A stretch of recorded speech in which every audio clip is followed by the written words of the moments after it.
Welcome into Chicago Bears Now. I am Harrison Graham. Today's show is presented by Magic Spoon. Guys, I love this cereal. It is absolutely fantastic.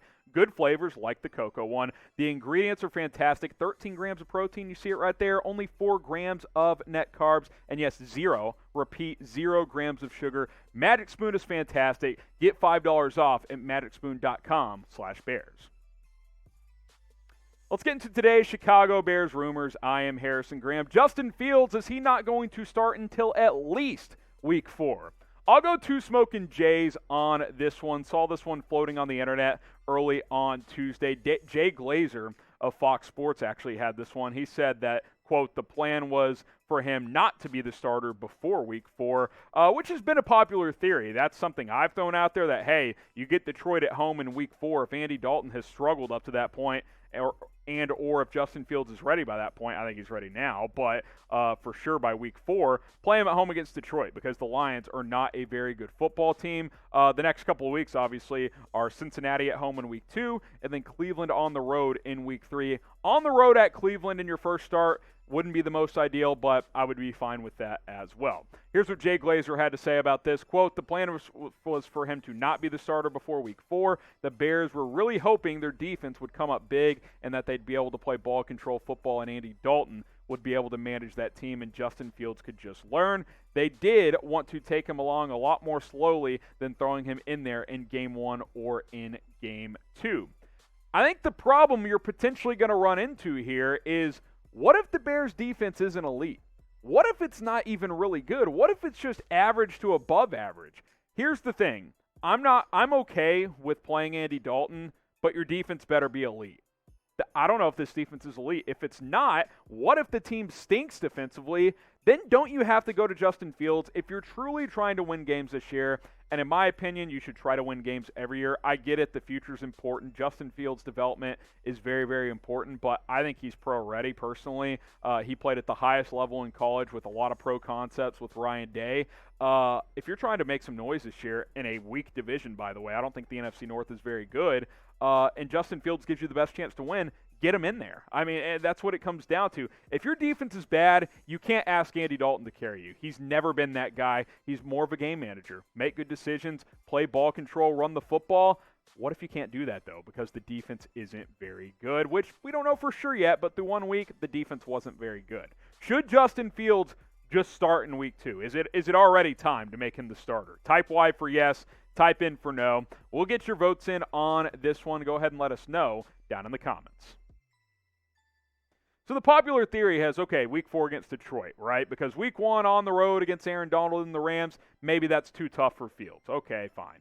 Week 2 against Cincinnati, bounce back opportunity for Andy Dalton. You could win that game, although I think the Bengals are better than we thought. Week 3 at the Browns, also a really tough opponent. Okay, Fields has had 3 weeks to get ready, to learn, to get some snaps, which we saw in week 1 and will continue to see, I believe. Then you could get him in there against week 4. Here's what I'll say.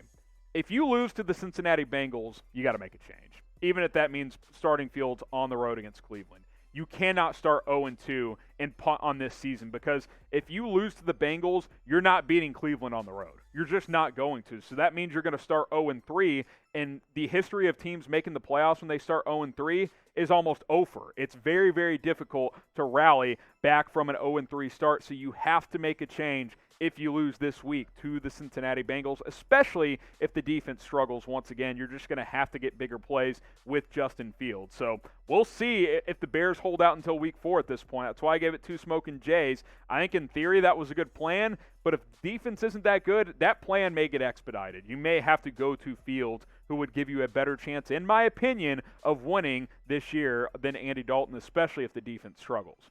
Make sure you guys subscribe to the channel here on Chicago Bears Now. We cover the latest news, rumors. We go live just like we are today every single Tuesday, plus live watch parties every single game. So check those out. More videos as well, game previews, game recaps. We do it all, youtube.com/Bears Now. And by the way, shout out to you guys. We crossed 32,000 subscribers on Monday. Let's keep the train rolling. Let's get to 33K as soon as possible. Oh, the Nick Foles trade rumors are back. Could he get dealt to the Washington football team?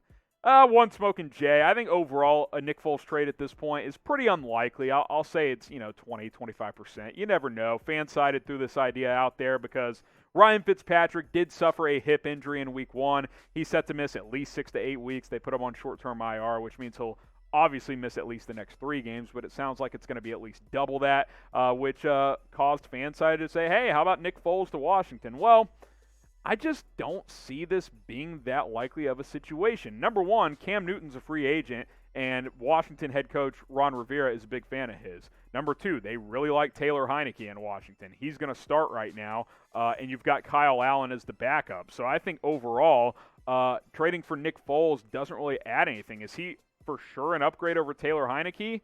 Maybe eventually, but he has to learn the playbook. So I think it's unlikely. I won't rule out the possibility, but at this point, if Foles gets traded, I think it's going to be before the NFL trade deadline, which will be, of course, here in a few weeks. Shout out to today's sponsor. Wow, my voice cracked there. Magic Spoon. You can get $5 off their healthy and delicious cereal at magicspoon.com/bears. I love their cocoa flavor. Big fan of their peanut butter as well. But really the health benefits are what separate this cereal. It tastes delicious like most cereal does, but most cereal does not have 0 grams of sugar. Most cereal does not have 13 to 14 grams of protein per serving. Almost all cereal does not have 4 grams of net carbs or less. That's what Magic Spoon brings to the table. It's not only delicious, it's actually healthy for you.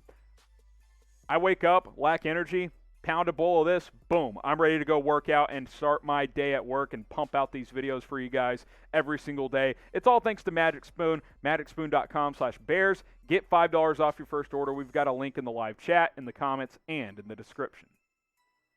You look at this quarterback depth chart, obviously we continue to harp on this. The Bears don't need Nick Foles. I think they do value him as a voice in the quarterback room, not only for Andy Dalton, but for Justin Fields, who's obviously you're hoping the long-term answer in Chicago. Whereas you look in Washington, I mean, you've got Taylor Heinicke and Kyle Allen, 2 guys who have started NFL games. Now, Foles has done more and played at a higher level at his peak, but I don't think any of us really thinks Nick Foles is at his peak at this point in his career. So, again, it feels a little unlikely. If one more guy goes down in Washington, that could obviously change things. I think Ron Rivera would get more desperate at that point, but I don't think they're there yet. I think they're comfortable with what they got. So one smoking Jay, we'll monitor this, but at this point in time, I don't think it happens. We'll ask you guys, though, will Nick Foles get traded at some point this season? Type T for trade or type K for keep as a no. They're going to keep him for this whole year. Get your votes in, T for trade, or you can type your K for keep. Oh, boy, this was fun. Is Matt Nagy a good actor? This is fake news. Did you guys see the commercial he was in? He was in a local McDonald's ad in the Chicago area. This aired, I believe, on Monday, which shout out to McDonald's for airing this the day after the Bears lose their season opener. That's always good fun.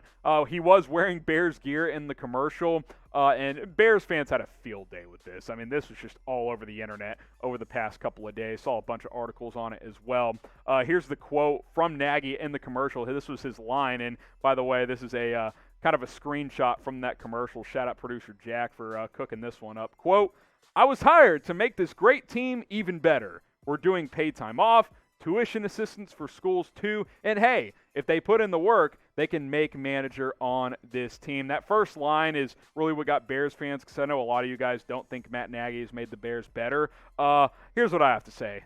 Get in the film room. I mean, all jokes aside, shout out to Nagy for getting the bag. You know he made some money off of this, but come on, let's get ready for week 2. Like, get in the film room. Let's try and beat the Bengals this week. It's a pretty funny commercial. Nagy is not a good actor, but hey, he's a football coach. He's not supposed to be in Hollywood. So it's good fun. Go Google it. Matt Nagy McDonald's commercial. And if you haven't seen it already, it's a good chuckle. I'll at least give it that. Grade Matt Nagy's acting, and if you haven't seen it, maybe give him a D or an F. A, B, C, D, or F. I don't know, D. It's not the worst thing I've seen. It's like LeBron in Space Jam 2. He's not a good actor, but he's entertaining. So it's better than nothing. So A, B, C, D, or F. Go ahead and grade his acting. And quick reminder to subscribe, youtube.com/Bears. Now we are closing in on 32,000 subscribers, or 33,000 after we cross 32,000. Help us get there. Daily videos covering the latest Bears news and rumors.